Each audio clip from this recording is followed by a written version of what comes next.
There's been a lot of buzz lately about the US government potentially building a strategic Bitcoin reserve, with some big names in the political world backing the idea. This discussion kicked off when Senator Cynthia Lummis, aka the Bitcoin Senator, introduced the Bitcoin Act a few months ago. Essentially, this act outlines a plan for the US government to start stockpiling Bitcoin, similar to how it currently has reserves of gold and oil. Now, reactions to this proposal have been mixed. So today, we're gonna break down what the plan involves, the potential outcomes it could lead to, and some of the counter-arguments against the idea.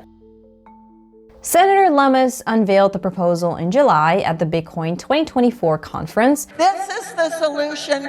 This is the answer. Outlining a plan to acquire 1 million Bitcoin over the next 5 years. Other prominent figures were also present at the conference, including former President Donald Trump, who delivered a keynote speech just before Senator Lummis took the stage. And he seemed to be on the same page with her. Bitcoin is going to the moon, as we say, it's going to the moon. Trump outlined his plan to establish a national Bitcoin stockpile if re-elected. He proposed that the US government should retain 100% of the Bitcoin it currently holds, as well as any Bitcoin it may acquire in the future. In his words, Trump's vision is to make the US the crypto capital of the planet. Other figures in attendance, like Robert F. Kennedy Jr., echoed similar sentiments. Kennedy went even further, suggesting that the US should aim to acquire a reserve of 4 million Bitcoin. During her speech, Senator Lummis described the strategic Bitcoin reserve as our Louisiana Purchase moment.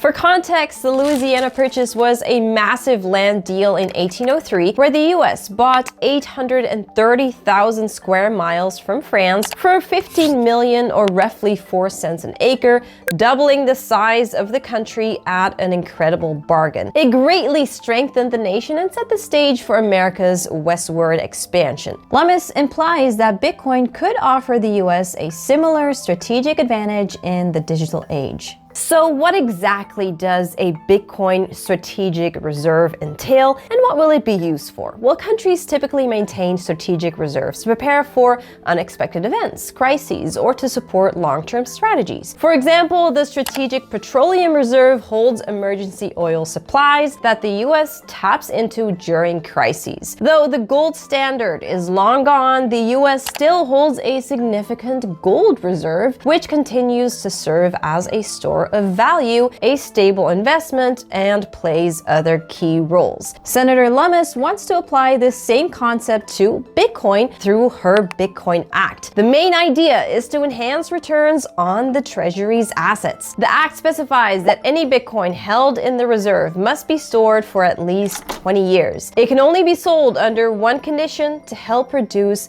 the national debt, which has already exceeded 35 trillion. The proposal outlines a plan to acquire the 1 million Bitcoin over 5 years, with 200,000 purchased each year. This equates to about 5% of the total circulating supply of Bitcoin. The funds to purchase this Bitcoin will come from asset forfeiture money, like Bitcoin seized from criminal activities, and by converting excess reserves from Federal Reserve banks into Bitcoin over the next 5 years. The Bitcoin Act is still in its early stages and hasn't yet been passed into law. It was introduced to the Senate on July 31st and has now been referred to the Senate Banking, Housing, and Urban Affairs Committee for further review. While we wait for any developments, we can still speculate on the potential outcomes. Here are some of the main arguments from proponents of this act. For one, if the US establishes a strategic Bitcoin reserve, it could give the country a significant lead time advantage. If other nations decide to follow suit, the US would already hold a large portion of Bitcoin, which could lead to major benefits as global demand increases. Big purchases like this are bound to raise the price of Bitcoin, something that probably gets Bitcoin holders excited. And this move could also act as a hedge against the declining dominance of the US dollar. As Bitcoin adoption continues to grow worldwide, having a national reserve of the asset could protect the US in a future where Bitcoin plays a bigger role in international finance, potentially weakening the dollar's position as the global reserve currency. On top of that, this could completely shift how Bitcoin is perceived by governments, especially in the US, which has historically taken a neutral or negative stance. Crypto puts the system at the whims of some shadowy, faceless group of supercoders and miners. If the US government holds a lot of Bitcoin, it would likely have a direct incentive to take a more positive regulatory approach as it stands to benefit from the increased adoption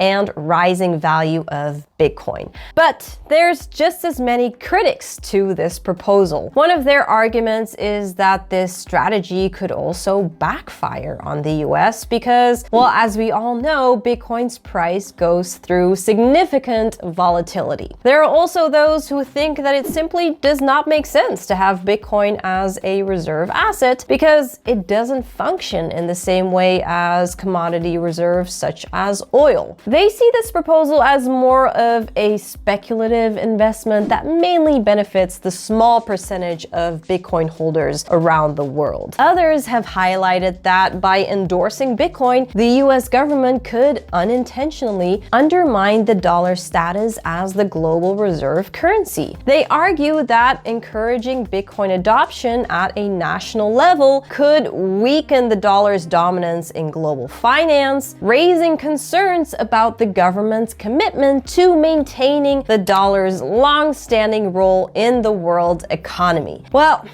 there you have it, a brief summary of the discussion surrounding the strategic Bitcoin reserve. Now, this comes at a time when crypto has become a major talking point in this year's election more than ever before. Both sides of the political spectrum seem to be warming up to the idea of digital assets like Bitcoin, or maybe it's just politics aimed at securing the crypto community's vote. So, is this a genuine shift towards embracing digital assets, or was it just election strategy? Leave a comment below, let us know what you think, and I'll see you in the next video. Bye.